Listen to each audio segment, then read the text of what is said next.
Well, I'll go ahead and get started and jump in then.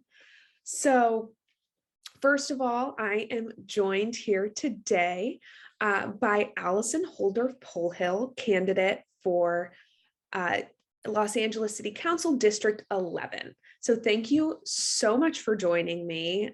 Thank you for taking the time to talk to us.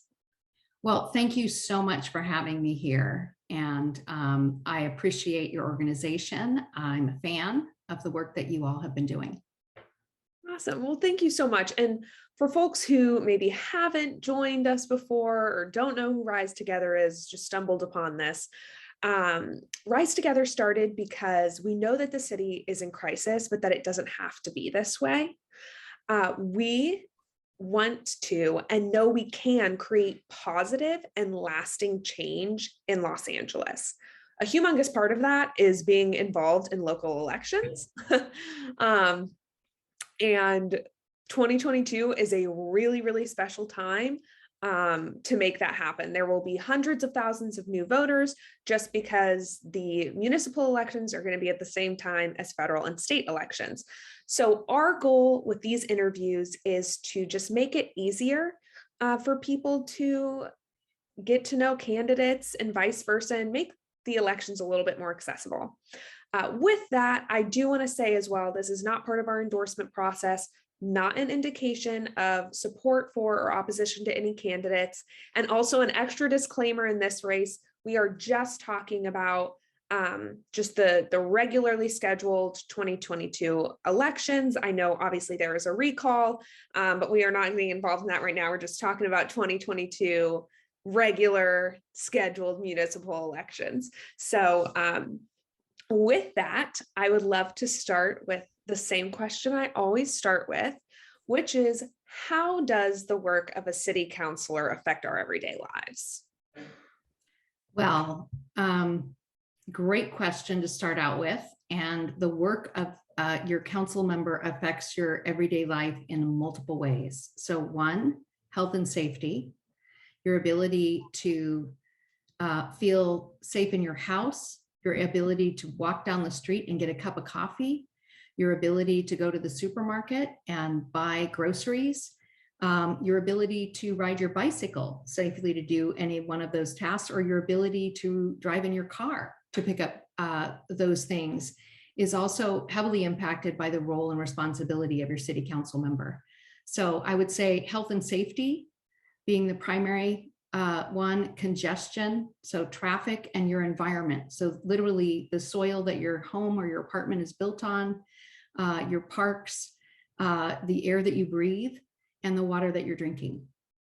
Awesome. Yeah, no, that's so helpful. It truly encompasses every part of our lives. So with that, I would love to hear about why you're wanting to serve in this role, and hear a little bit about your background and what inspired you to run. Sure. So first I want to tell you, I am so excited to be in this race. I think honestly, in the history of living in LA, which has been 30 years, I don't think we've ever as a city come together on common ground of what the priorities are. And what's amazing is we've already had 3 different kind of surveys, polls of what Los Angeles members want for their city. And that is to address the homeless crisis, addressing crime, addressing congestion, environment, and people feeling like their city council members and their mayor are listening to them. Mm-hmm. So just to know that everyone has everyone agrees, when you have everyone in agreement, and coupled with number 2, which is even more exciting, we have resources. Federal government just gave our city $1.4 billion to deal with housing. They also gave the county $2.4 billion with a B, oh my goodness, to deal with mental health. I mean, this has never happened where you have agreement on what we should be doing and we have the funds. What we need to do, and why I'm in this race, is execute a plan. And there's enough analysis paralysis. There's amazing people, both within the city, county, and LA Unified Schools that have incredible ideas. There's our nonprofit partners, and all of them are not coordinating together. And as long as we have a strong mayor, and we have at least 8 out of 8 out of 15 of our city council members on board, the sky is the limit in terms of what we can do. I also happen to, on a personal level, love public service. I've been involved in it for the last 30 years. That is what brings me great joy. And the other reason why I jumped in this race was I was absolutely concerned about our health and safety of our communities. So seeing these encampments, 5 people dying a day on the streets, babies being born in Westchester, Venice, kids not being able to access parks. For me personally, being the vice president of LA Unified's chief advisor and district director, when we opened 150 of our schools, seeing encampments lining them, kids having to deal with used needles, 48 used needles found adjacent to an elementary school. I've had to train or arrange to have principals and their staff trained to pick up used needles, putting up privacy fencing and hundreds of thousands that could go into learning loss and the trauma that kids experienced during the pandemic. So for those reasons, I jumped in, because I honestly think that many of these things are fixable. Is it going to be the hardest work ever? Absolutely. But I think I bring a unique skill set to that. I'm known as a fixer, bringing folks together, bringing large entities to work together. Because half the time, I think a lot of this stuff is happening in silos. For example, the city taking 6 months to pay the contractors and the subcontractors to build affordable housing. You can understand why we're moving at a snail's pace. And by the way, that's just probably the right hand not talking to the left hand. And I'm pretty good at fixing those things. So very excited to be in the race. Awesome. Well, I love hearing from people who love the city and want to serve it and change it for the better. And I think that a lot of times people who love the city, though, have to leave because it's simply too expensive to live here. So I'd love to hear how, as a counselor, you could help make this city more affordable for the average Angelino, and talk a little bit about, the money that we have and resources we have access to and how we could use those. Sure. So through Measure H and Triple H, we're getting, since 2017, the voters decided we want to make sure that there's affordable housing in LA. And the affordable housing crisis has multiple impacts. One, we know, right? There's more people that become homeless every day because they can't afford their rent than we're getting off the streets. So we're hemorrhaging in this area. Two, we don't have workforce. At the schools I oversaw, we could not get people to work and be on the bell to extend the basically childcare for working parents until 6 o'clock, because gas is over $5 a gallon. For people to live on the west side of, from Westchester to the Pacific Palisades, which is what Council District 11 is, it's simply not affordable. And by the way, not affordable in all of LA. So in order we have the funds to build affordable housing, and we've been given additional funds from the federal government.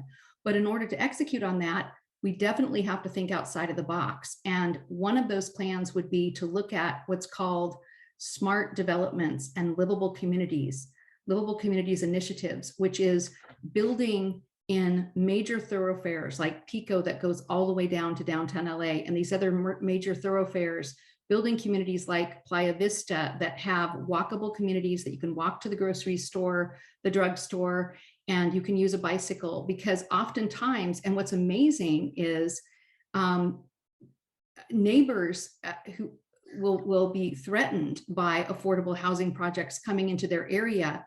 But if you do a landscape study and you understand that when you bought your house 20 years ago, you were that exact person. You were that first-year fireman. You were that first-year teacher. You were that first-year doctor.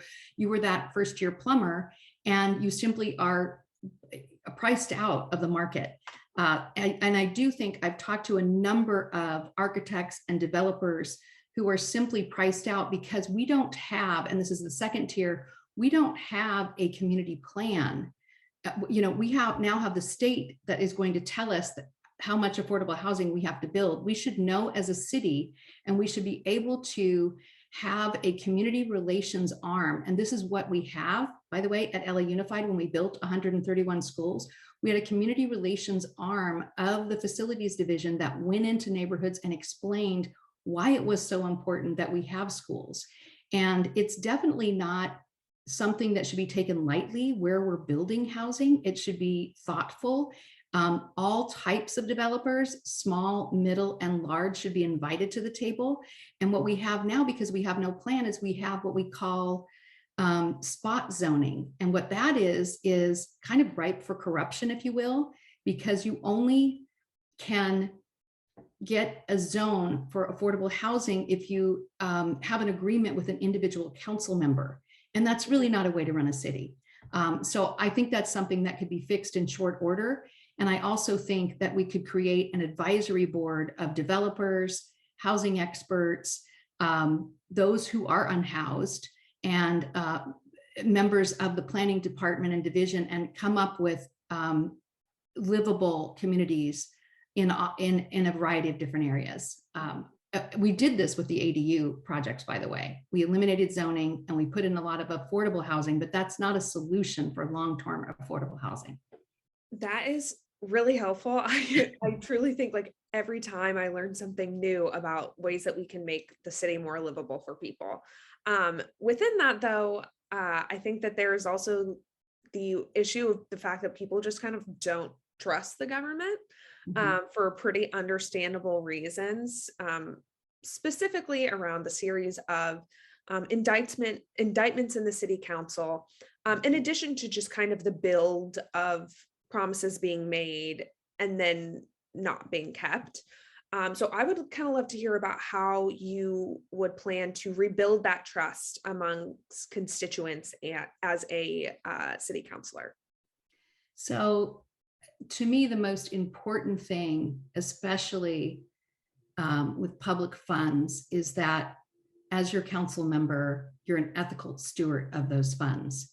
And one thing I have found on the campaign trail is there's certain people who say, Allison, I'm completely behind you, but I can't say that openly right now because they feel that there could be repercussions if they're seen endorsing one candidate over the other. And that has to do with individual power, possibly too much individual power being given to individual council members. I know this as an attorney.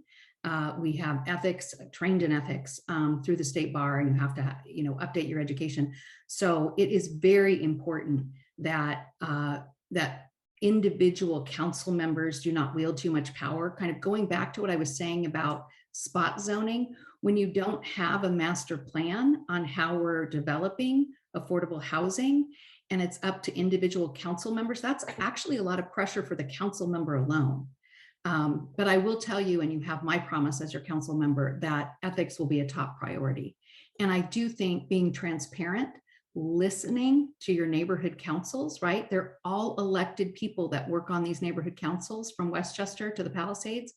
And our current council member has ignored a number of their resolutions.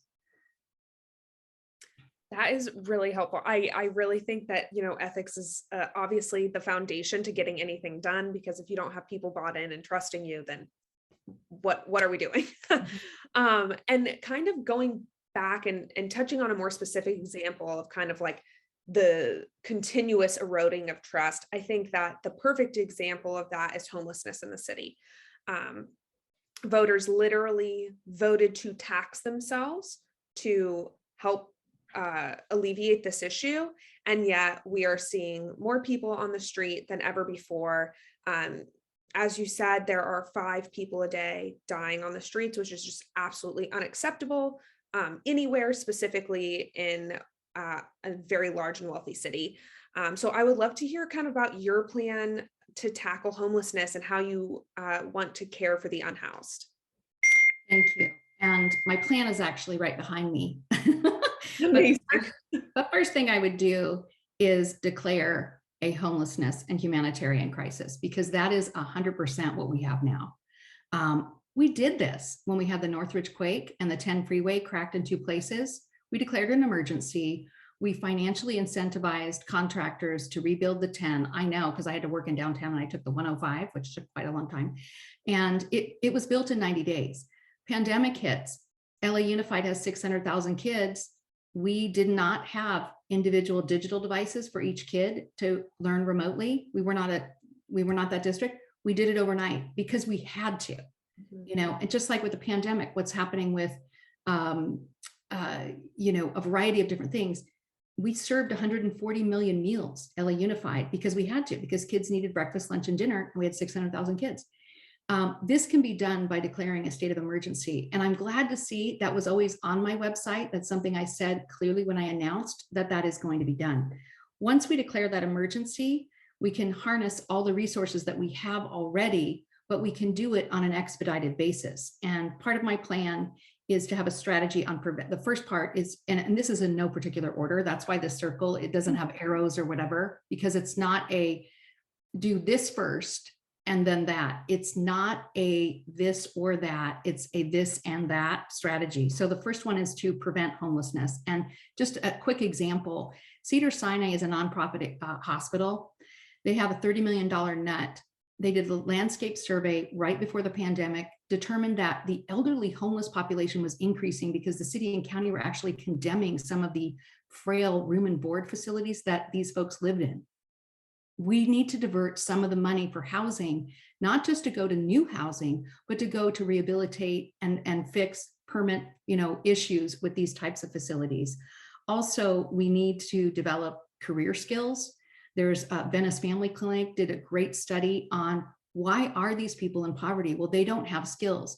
LA Unified has Venice Skills Center, Emerson, which is in Westchester, where they teach cybersecurity, and they need free childcare, which we do have at a number of our facilities, but we need to increase that so that they can go to school and get those skills that take them out of poverty. So that's one, preventing homelessness.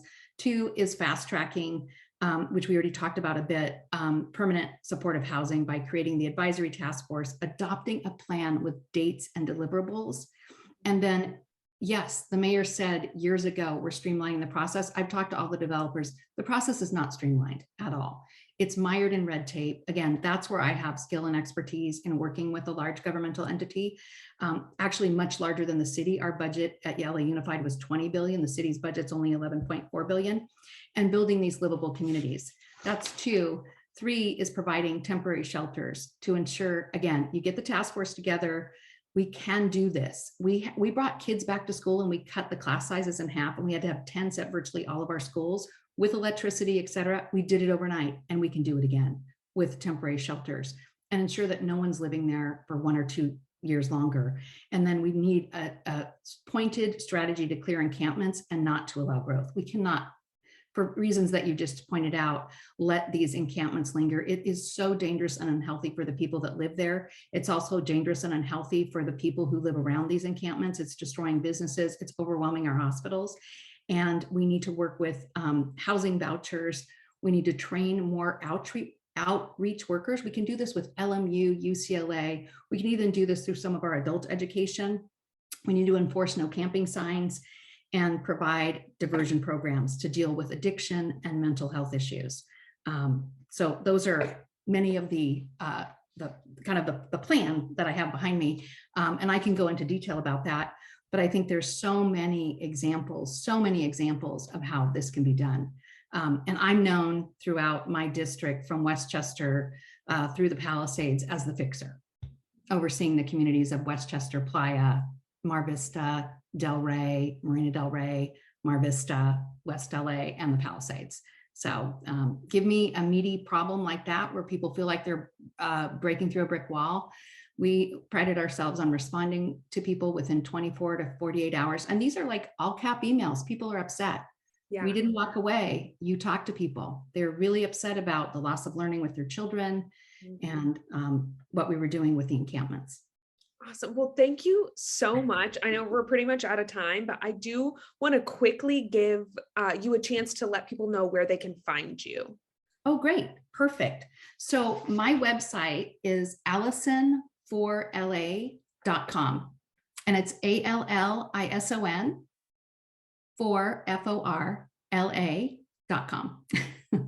And that's where you can find anything about me. And again, my team should be responding to constituents, anyone who reaches out within 24 to 48 hours, including myself. So happy to chat anytime. Great. And thank you so much for having me here today. Of course, this was so helpful. I really loved our conversation and for People watching, please share these. It's going to be on YouTube and on our Instagram. So we're just really excited to continue the conversation and get people informed and motivated to vote in 2022. Thank you so much. I appreciate that. Thank you so much for taking the time. Have a wonderful day. You too. Bye-bye.